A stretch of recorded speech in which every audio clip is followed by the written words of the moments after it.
Ayan. Ayaw talaga. Tingnan mo, asungot ang aga-aga. Hindi ko maalaman kung magpapasalamat ba tayo o maiinis. Pero parang, alhamdulillah, sabi nga nila, ang agang maraming binili. Ayan, oh. Kiwi, yan mga puro. Uy, may sitaw. I love you na talaga, amo. I love you na talaga.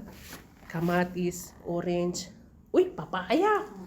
Titirahin Roman. natin yan, magkitahin Oh, magkita-kitahin ko ano yung manok. piras? Sus, na naman pagkain na naman naiisip nito.